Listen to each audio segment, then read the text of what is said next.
What is sex? Different things to different people. And this is talking about how the act of sex. And you'll see some terms in there that you'll go, what is she talking about? And that's because we talk about getting out of that heteronormative hat that we talk about. You know, boyfriend, girlfriend, you know, does your boyfriend wear a condom in his penis? Well, actually, I'm a lesbian. And I've done that. I've made that mistake. So if you make the mistake and you say it, that's okay. You just sit there and go, look, I'm sorry, I apologise. How do you like to be addressed? Because that's the other thing we talk often about is pronouns and things like that. So you've got penis, vaginal. This is the type of sexes. Penis, anal. Mouth, penis, vaginal. Front hole. Front hole can be classified as your vagina.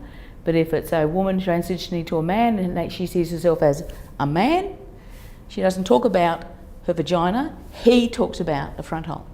So does that make sense? Back hole, your bottom. Sex toys, fingers, foreplay, and the list goes on. And that's the point you need to make. Sex is very different things to very many different people. You talk about consent, you talk about the age, but when you get to the point where you're allowed to have sex within a safe environment, how you choose to do that is your business and no one else's.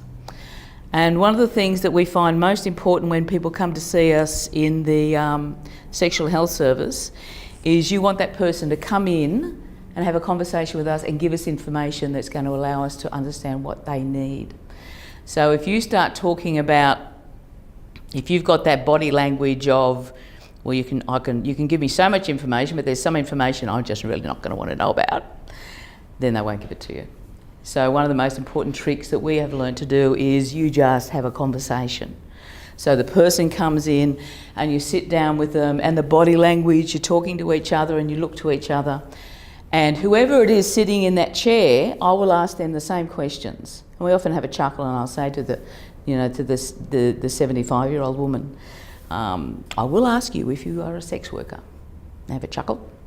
Or I'll talk to the young fella and I'll say, I will be asking you things as to whether or not you get paid for sex, or that if you have anal sex, because it just brings it across the board.